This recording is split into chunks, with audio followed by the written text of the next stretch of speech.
हमारी बुद्धि विकृत है क्योंकि इतने विचारों का बोझ है। विचार ही विचार हैं, जैसे आकाश में बादल ही बादल छाए हो, आकाश खो जाए, दिखाई भी ना पड़े, सूर्य का कोई दर्शन न हो, ऐसी हमारी बुद्धि है। विचार ही विचार छाए, उसमें वो जो बुद्धि की प्रतिभा है, जो आलोक है, वो खो गया, छिप गया।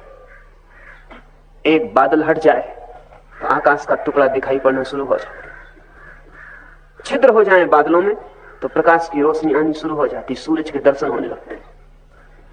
ठीक ऐसे ही बुद्धि जब तक विचार से बहुत ज्यादा आवृत है, और एक परत नहीं है विचार की, हजारों परतें। जिसे कोई प्याज को छीलता चला जाए तो परत के भीतर परत, परत के भीतर परत। ठीक ऐसे विचार प्याज की तरह, एक विचार की परत को हटाएं दूसरी परत सामने आ जाती, दूसरे को हटाएं तीसरी आ जाती, एक विचार को हटाएं दूसरा विचार मौजूद, दूसरे को हटाएं तीसरा मौजूद। ये परत दर परत विचार है, ये हमने जन्मों में इकट्ठे किए, जन्मों जन्मों में। ये धूल है जो हमारी लंबी यात्रा में हमारे मन पे इकट्ठी हो गई। जिससे कोई यात्री रास्ते पे चले तो धूल इकट्ठी होती चली जाए, और उसने कभी स्नान न किया और यात्रा करता ही रहा, तो बहुत धूल इकट्ठी हो जाए, यात्री का पता ही न चले कि वो कहां खो गया। ध्यान स्नान है बुद्धि का, और जो ध्यान नहीं संभाल पा रहा है उसकी बुद्धि कचरे से लग जाएगी, स्वाभाविक। प्रतिपल संस्कार पड़ रहे हैं, हर घड़ी।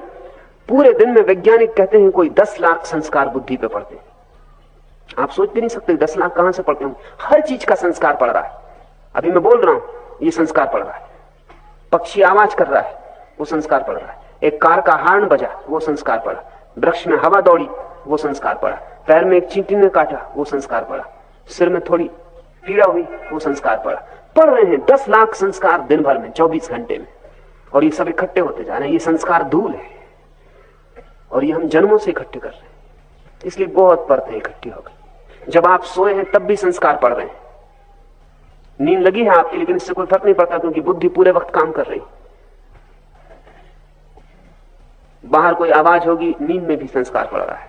गर्मी पड़ेगी, संस्कार पड़ रहा है। मच्छर आवाज कर रहे हैं, संस्कार पड़ रहा है। करवट बदली, संस्कार पड़ रहा है। गर्मी है, सर्दी है, पूरे पूरे समय बुद्धि इकट्ठा कर रही है। हर चोट बुद्धि की क्षमता बहुत ज्यादा है।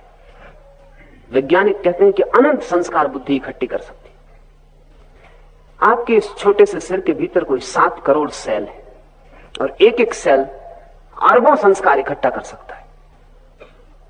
इसलिए कोई अंत नहीं। सारे दुनिया का जितना ज्ञान है वो एक आदमी की बुद्धि में समाया जा सकता है।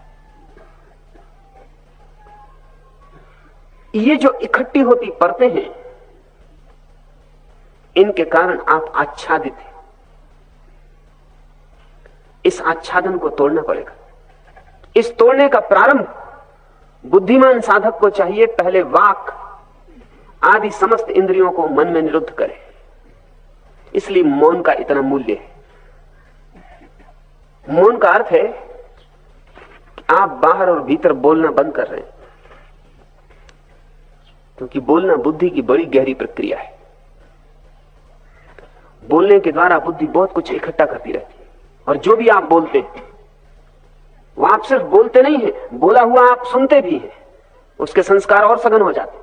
जब आप एक ही बात बार बार बोलते रहते हैं तो आपको पता नहीं कि आप बार बार सुन भी रहे हैं। संस्कार गहरे होते जा रहे हैं, और आप कचरा बोलते रहते हैं। सुबह अखबार पढ़ लिया, फिर दिन भर उसी को लोगों को बोले चले जा रहे हैं।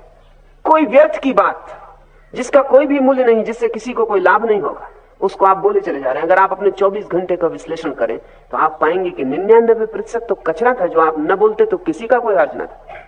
ध्यान रहे, जिसे बोलने से किसी को कोई लाभ नहीं हुआ है, उसे बोलने से हानि निश्चित हुई है। क्योंकि न केवल आपने दूसरे के मन में कचरा डाला है, जो कि हिंसा है,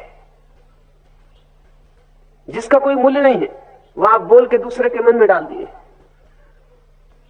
और जब आप बोल रहे थे तो आपने फिर से सुन लिया है, वह आपके भीतर दोबारा गहरा हो गया, तो उसकी फिर से संस्कार पड़ गया, फिर कंडीशनिंग हो गई। अगर आप एक असत्य को भी बार बार बोलते रहे तो आप खुद ही भूल जाएंगे कि वो असत्य है। इतने संस्कार भीतर पड़ जाएंगे कि वो लगने लगेगा सत्य है। एडोल्फ हिटलर ने कहा है कि कोई भी असत्य को सत्य करना हो तो एक ही तरकीब है, उसे बोले चले जाओ। दूसरे ही मान लेंगे ऐसा नहीं है, आप खुद भी मान लेंगे। आप अपनी जिंदगी में देखें, कई असत्य आपको सत्य मालूम पड़ने लगे, क्योंकि आप इतने दिन से बोल रहे हैं कि अब आपको भी स्मरण नहीं रहा कि पहले दिन ये बात असत्य थी। बहुत बार संस्कार पड़ जाने से गहरे हो जाते, लीक बन जाती। पहला काम है साधक के लिए कि वो वाणी को संयत कर ले, वही बोले जो बिल्कुल अनिवार्य हो, अपरिहार्य हो, जिसके बिना चल ही ना सकेगा। ये दुनिया बड़ी शांत हो जाए अगर लोग अपरिहार्य को बोले, व्यर्थ को ना बोले। व्यर्थ को बोल के बड़ी झंझट में पड़ते, क्योंकि बोल के आप ही थोड़ी बोलते, दूसरा जवाब भी देगा। थोड़ा आप सोचें कि अगर आप संयत रहे होते, मौन रहे होते, तो कितने उपद्रव आपके जीवन से बच गए होते। बोल के आप न मालूम कितने उपद्रवों में पड़ रहे, फिर उनको बचाने के लिए और बोलना पड़ता है, फिर ये सिलसिला बढ़ता चला जाता है। एक विशियस सर्किल, एक दुष्ट चक्र है जिसका फिर कोई अंत नहीं। इसलिए साधु चुप हो जाता है, उतना ही बोलता है जितना अनिवार्य है, और उतना ही बोलता है जिससे किसी का हित हो सकेगा, अन्यथा मौन रह जाता है। वाणी को जब आप बाहर से रोकेंगे तो भी जरूरी नहीं कि भीतर रुक जाए, क्योंकि आप दूसरे से ना बोलें तो खुद से बोलते रहते। बैठे हैं, खुद ही से बात चल रही। ये खुद ही से चलने वाली बात भी संस्कार निर्मित करती है, क्योंकि जब आप अपने से बोल रहे हैं तब भी मन सुन रहा है, और जो भी आप बोल रहे हैं उसकी आप लकीर जोर से खोद रहे हैं अपने भीतर। खुद से भी बोलना बंद करें।